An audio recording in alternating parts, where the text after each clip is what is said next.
بسم اللہ الرحمن الرحیم۔ السلام علیکم، میں شکیل ملک آپ کی خدمت میں حاضر ہوں۔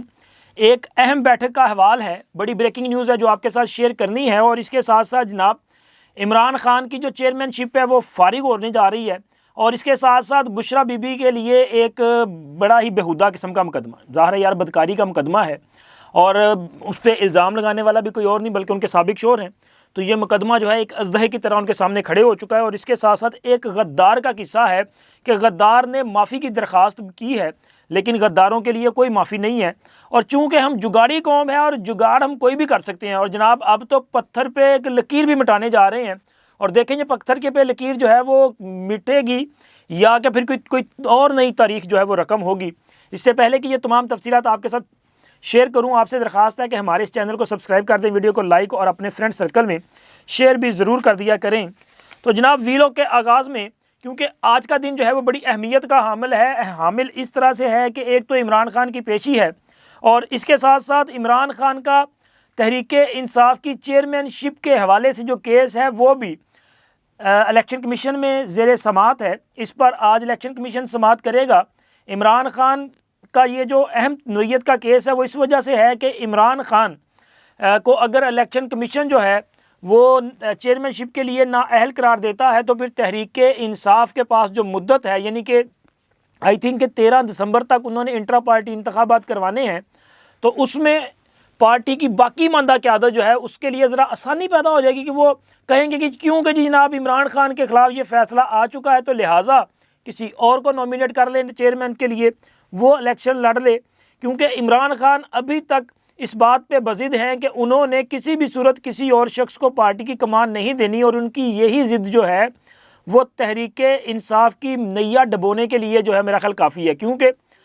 اگر وہ چیئرمین شپ کے لیے بضد رہیں گے اور کل کلا ان کے خلاف فیصلہ آ جاتا ہے تو تب بھی پارٹی کی چیئرمین شپ چلی جائے گی، اور ایسا کرنے سے یہ بھی ہو سکتا ہے کہ ان کا جو پارٹی کا انتخابی نشان ہے وہ بھی چلا جائے۔ تو لہٰذا میرا خیال یہ ہے کہ تحریک انصاف کی طرف سے اس وقت جو ہمیں لوگ نظر آ رہے ہیں، وہ حامد خان ہوں، وہ مطلب کوئی اور بندہ بھی ہو، تو وہ نظر اس طرح سے آ رہے ہیں کہ وہ بھی یہ بات کرتے ہوئے دکھائی دیتے ہیں کہ عمران خان صاحب جو ہے وہ چیئرمین شپ کے لیے امیدوار نہیں ہونے چاہیے،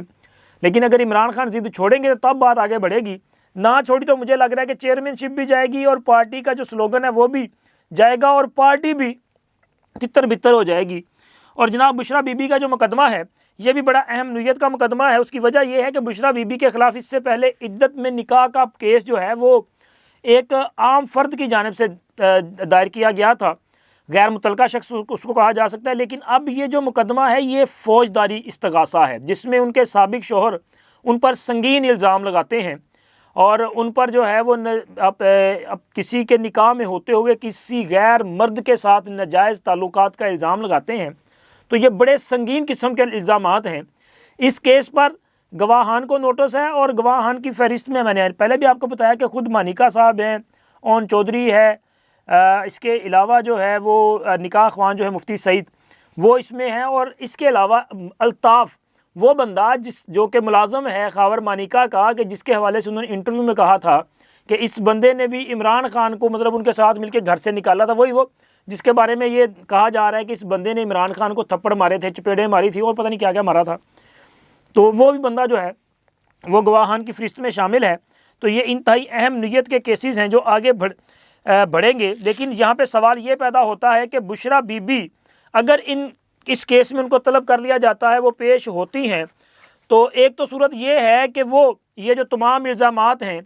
ان سے انکار کریں، ٹھیک ہے، اور انکار کرنے کی صورت میں پھر گواہان آئیں گے، پھر اور معاملہ بڑھے گا اور گند جو ہے وہ پھیلتا جائے گا، یا پھر یہ ہوتا ہے کہ میرا خیال ہے قانون میں کچھ ترامیم ہو چکی ہیں ماضی میں، جس میں زنا بالرضا جو ہے اس کی شاید معافی ہے، تو اس کو تسلیم کر لیں تو عدالت سے بچ سکتی ہیں، لیکن اس معاشرے میں جینا محال ہو جائے گا۔ اور ایک تیسرا رستہ یہ ہے کہ وہ یہ کہیں کہ جی عمران خان نے مجھے ورگلایا، اس سے یہ ہوگا کہ شاید ان کی جان خلاصی ہو جائے عدالت سے، لیکن عمران خان جو ہے لمبے عرصے کے لیے اندر چلے جائیں گے، ان کے خلاف یہ کیس جو ہے وہ بہت زیادہ سٹرونگ ہو جائے گا۔ اب دیکھیں بشریٰ بی بی کون سا سٹانس لیتی ہیں اور کس طرف جو ہے وہ جانے کا فیصلہ کرتی ہیں۔ اور جناب اس کے ساتھ ایک اور بڑی اہم خبر ہے، خبر یہ ہے کہ جو سمجھتے تھے نا کہ وہ بڑے طاقتور ہیں اور ان کا پیسہ بڑا چلتا ہے، ان کو پیسے کی ماری پڑ گئی ہے۔ ملک ریاض صاحب کا یہ مقدمہ جو بحریہ ٹاؤن کا سپریم کورٹ میں تھا، اس میں ایک زبردست فیصلہ جس میں جو 190 ملین وہ جو آئے تھے اس کے ایک تو اس کی ڈویژن کر دی نا سپریم کورٹ نے کہ وہ دے دیے حکومت کو پیسہ کچھ کہ جی ان کا بنتا ہے. لیکن مزے کی بات یہ ہے کہ اس مقدمے میں عدالت کا وقت ضائع کرنے پہ ملک ریاض کو 10 لاکھ روپے جرمانہ بھی عائد کیا گیا ہے اور انہیں یہ پیسے جو ہیں وہ بھی ادا کرنے ہوں گے. اس کے علاوہ جو سروے کروایا تھا سپریم کورٹ نے اس میں ملی ڈیولپمنٹ اتھارٹی کے جو اخراجات آئے ہیں اور سروے جنرل آف پاکستان کے جو اخراجات ہیں یہ بھی انہیں ادا کرنے کا حکم دیا کہ پتر یہ بھی پیسے تسی دینے نے. اور یہ جو رقم ہے 10 لاکھ جرمانے کی، یہ جرمانے کی رقم سندھ کا جو انسٹیٹیوٹ ہے، ایک بڑا institute of urology and transplantation, اس کو دیا جائے گا. اور یہ جرمانہ جو ہے اب دیکھیں قاضی فائز عیسیٰ کی عدالت میں یہ تو آئے تھے کہ ہمارے پیسے کم کریں، اب وہاں پہ ثابت ہوا کہ یہ تو قبضہ مافیا ہے. انہوں نے جتنی زمین انہوں نے لی تھی اس سے زیادہ، کوئی 3000 ایکڑ سے بھی زیادہ زمین پہ ان کا قبضہ ہے اس سے اضافی پہ، تو ان کو جرمانہ بھی عائد کر دیا گیا. ابھی تو پتر پیسے اس 3000 سے زائد ایکڑ جو آپ نے قبضہ کیا ہے اس کے بھی پڑھ سکتے ہیں. تو لہٰذا یہ جو بڑا قبضہ مافیا اور گنڈا تھا نا، یہ اب جناب قاضی فائز عیسیٰ کے شکنجے میں آ چکا ہے اور دیکھیں اس کا بچنا یہاں پہ کافی مشکل دکھائی دیتا ہے. اور اب میں بتاتا ہوں آپ کو غدار کی کہانی.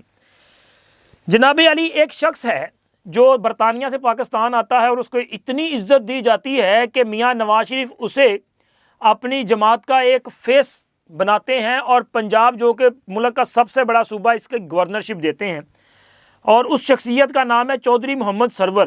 جو ان دنوں مسلم لیگ کاف کا حصہ ہیں، لیکن وہ مسلم لیگ کاف سے بھی کہیں اور جانے کی تیاری کر رہے ہیں. چونکہ ظاہر ہے کاف لیگ اتنی بڑی کوئی سیاسی طاقت نہیں ہے اس وقت، تو لہٰذا انہیں تو کوئی بڑا گروپ چاہیے. لیکن انہوں نے جناب رابطہ کیا ہے دوبارہ مسلم لیگ نون کی قیادت کے ساتھ کہ جی معافی تلافی ہو اور ان کو واپس قبول کر لیا جائے. تو ذرائع کا یہ کہنا ہے کہ جناب ان کے پیغام پر میاں نواز شریف نے انہیں غدار قرار دیا. انہوں نے کہا جی انہوں نے ایسے وقت میں غداری کی تھی جب پارٹی کے خلاف سازشیں کی جا رہی تھی، تو یہ غدار بھی ہیں اور سازشی بھی ہیں، لہٰذا ایسے شخص کے لیے میرے پاس یا میری پارٹی میں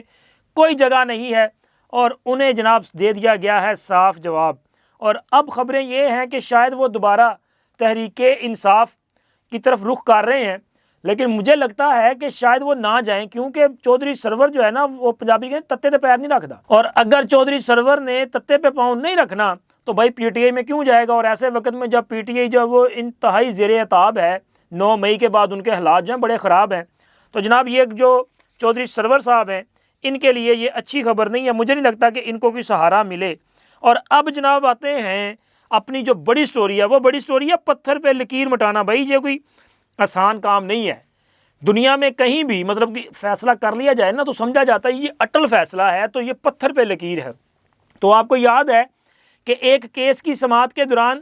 چیف جسٹس صاحب نے یہ کہا تھا کہ جب یہ تاریخ آ گئی تو پھر یہ پتھر پہ لکیر ہوگی. تو خیر وہ تو پتھر پہ لکیر ہے، لیکن چونکہ میں کچھ اور طرح سے آپ کو چیز جو ہے وہ بتانا یہ چاہ رہا ہوں کہ پتھر پہ لکیر جو ہے وہ مٹتی تو نہیں، لیکن ہماری قوم جو ہے وہ ماشاءاللہ جگاڑی قوم ہے، اور یہ تو ہر چیز کا کوئی نہ کوئی الٹرنیٹ اور عجوبہ جو ہے وہ حل جو ہٹ کے ہو وہ تلاش کر لیتی ہے. اب پتھر پہ لکیر مٹانا اس قوم کے لیے کون سی بڑی بات ہے یار. وہ آپ نے وہ دیکھا ہوگا نا کہ ایک وہ واٹر گن ہوتی ہے، وہ پانی جس کے وہ پریشر چینج ہو جاتا ہے نا، کبھی وہ مطلب ایک وہ زیادہ پریشر کے ساتھ جو ہے وہ پانی آنا شروع ہو جاتا ہے، کبھی وہ پھیل کے پانی آنا شروع ہو جاتا ہے. تو وہ یہ مطلب اگر آپ کسی بھی پتھر پہ کوئی لائن کھینچ دیں اور اس پتھر کو ایسی گن کے آگے جو ہے وہ کچھ دیر کے لیے پڑی رہنے دیں، کوئی ہفتہ 10 دن کے لیے، تو میرا خیال ہے کہ پانی کے پریشر سے وہ لکیر جو ہے وہ مٹ جائے گی. تو جگاڑی ہیں، مطلب جگاڑ ہو سکتا ہے تو پتھر پہ لکیر جو ہے وہ مٹ سکتی ہے. لیکن ایک بیٹھک کا جو احوال ہے وہ بھی اسی سے ریلیٹ ہے کہ اس میں جو بیٹھک چند روز قبل جو ہے وہ لاہور میں ہوئی، اور اس میں اس وقت کے جو فیصلہ ساز ہیں وہ اس بیٹھک میں موجود تھے، اور اس بیٹھک میں موجودہ ملکی صورتحال پہ بڑی بے تکلفانہ قسم کی گفتگو جاری تھی. تو جناب وہاں پہ جو آنکھوں دیکھا احوال ہے جو ہم تک پہنچا ہے اس کے مطابق یہ ہے کہ ایک تو یہ پتھر پہ جو لکیر کھینچی گئی ہے اس پہ وہ فیصلہ سازوں کا یہ کہنا تھا کہ یہ کوئی بڑی بات نہیں ہے، کیونکہ ملک کے حالات بہتر نہیں ہیں، اور جب ملک کے حالات بہتر ہوں گے تو پھر پتھر پہ جو لکیر ہے وہ دوبارہ وہ سامنے آ جائے گی اور ملک میں اس لکیر کے مطابق انتخابات کروا دیے جائیں گے. لیکن ابھی جو لکیر ہے، اس وقت جو لکیر ہے، اس پہ انتخابات ہوتے ہوئے دکھائی نہیں دیتے،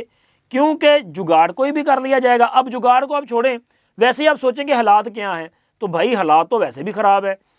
میں نے پہلے بھی آپ کو مسلسل 2 ویلاگز میں اشاروں میں بات بتائی ہے کہ ابھی یہ جو خیبر پختونخوا میں جو کچھ ہو رہا ہے نا، شیر افضل مروت صاحب جو کچھ کر رہے ہیں، یہ تحریک انصاف یا عمران خان کے لیے کوئی نیکی کا کام نہیں کر رہے یار۔ مطلب کیا تحریک انصاف کو ان حالات میں یہ ساری چیزیں سوٹ کرتی ہیں کہ وہ ریاستی اداروں کے ساتھ تصادم کریں، لڑائی کریں، اور وہ بھی ایسے وقت میں کہ جب 9 مئی ہو چکا ہے اور ایک ٹیگ ان پہ لگ چکا ہے کہ یہ انتشاری لوگ ہیں، یہ اداروں پہ حملہ کرتے ہیں، یہ لوگوں کو مارتے ہیں، یہ بنیادی جو حقوق ہیں ان کو سلب کرتے ہیں، یہ سڑکیں بند کرتے ہیں، یہ جلاؤ گراؤ کرتے ہیں، یہ عام لوگوں کی گاڑیوں کو جلاتے ہیں، یہ پولیس پر حملے کرتے ہیں، رینجرز پر حملے کرتے ہیں، فوج پر حملے کرتے ہیں۔ ایسے وقت میں جب یہ پرسیپشن بن چکا ہے،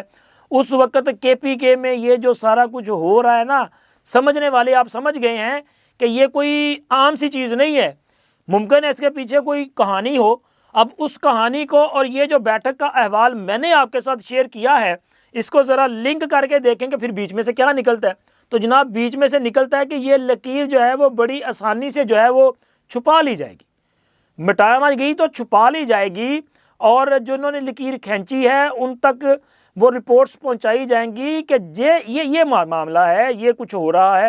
اور ایسی سچویشن میں جب ملک میں افراتفری پیدا ہو سکتی ہو تو پھر میرا خیال ہے کہ یہ انتخابات جو ہیں وہ مشکل ہو جائیں گے۔ تو جناب یہ جو لکیر ہے نا، یہ مجھے مطلب مٹ بھی سکتی ہے اور چھپ بھی سکتی ہے۔ تو قصہ مختصر یہ ہے کہ اس وقت 8 فروری کو ہونے والے جو انتخابات ہیں وہ بظاہر ابھی تک ہوتے ہوئے دکھائی نہیں دے رہے، کیونکہ حالات جو ہیں وہ خراب ہو رہے ہیں۔ آپ انتشار کی طرف جا رہے ہیں، جب انتشار کی طرف جائیں گے تو پھر الیکشن نہیں ہو سکتے،